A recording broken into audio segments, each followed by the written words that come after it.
Parliament సమావేశాలు ఇవాళ start కాబోతున్నాయి. ఇవాళ స్పెషల్, ఎందుకంటే సీజేపీ 3 డిమాండ్లు ఓకే అయిపోయాయి కాబట్టి, ధర్మేంద్ర ప్రధాన్ రాజీనామా కూడా చేశారు కాబట్టి ఇక ఇవాళ నుంచి జరగబోతున్న సమావేశాలపై స్పెషల్ ఫోకస్ ఉంది. నీట్ పేపర్ లీక్ అంశంపై విపక్షాల ఆందోళనతో 5 రోజుల పాటు ఎలాంటి చర్చ జరగలేదు. మరి ఇవాళైనా పార్లమెంట్ ఉభయ సభల్లో చర్చ జరుగుతుందా, లేక మళ్ళీ సేమ్ సీనే రిపీట్ అవుతుందా? కాసేపట్లో 6వ రోజు పార్లమెంట్ సమావేశాలు జరగబోతున్నాయి. నీట్ పేపర్ లీక్, విద్యార్థులపై లాఠీ చార్జ్ అంశంలో ఉభయ సభల్లో విపక్షాలు వాయిదా తీర్మానాలు ఇచ్చాయి.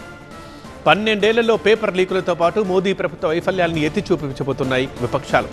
విద్యా విధానంలో మార్పులు, సంస్కరణల దిశగా తీసుకుంటున్న చర్యల్ని వివరించబోతోంది కేంద్రం. ఇటు పబ్లిక్ పరీక్షల అక్రమాల నిరోధక సవరణ బిల్లు 2026 ఇవాళ లోక్సభ ముందుకు రానుంది. పరీక్షల అక్రమాలపై ఉక్కుపాదం మోపేలా బిల్లులో కీలక సవరణలు చేశారు. బిల్లుపై చర్చించేందుకు 8 నుంచి 10 గంటల సమయం కేటాయించే అవకాశం ఉంది. కాసేపట్లో ఇండియా కూటమి సమావేశం కాబోతోంది. ఖర్గే ఛాంబర్లో ఫ్లో స్ట్రాటజీ మీటింగ్ జరగనుంది.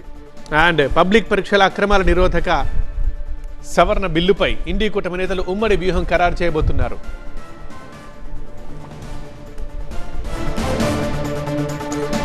అండ్ పార్లమెంట్ సమావేశాలు ఇవాళ నుంచి స్పెషల్ ఫోకస్గా ఉండబోతున్నాయి. ఎందుకంటే ఈ 5 రోజులు అసలు కరెక్ట్గా చర్చే జరగలేదు. ఎందుకంటే అక్కడ జంతర్ మంతర్లో సీజేపీ నిరసన వల్ల.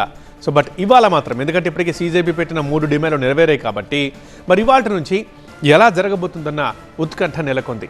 నీట్ పేపర్ లీక్, విద్యార్థులపై లాఠీచార్జ్ అంశంలోనేమో ఉభయ సభల్లో విపక్షాల వాయిదా తీర్మానాలు ఇచ్చాయి.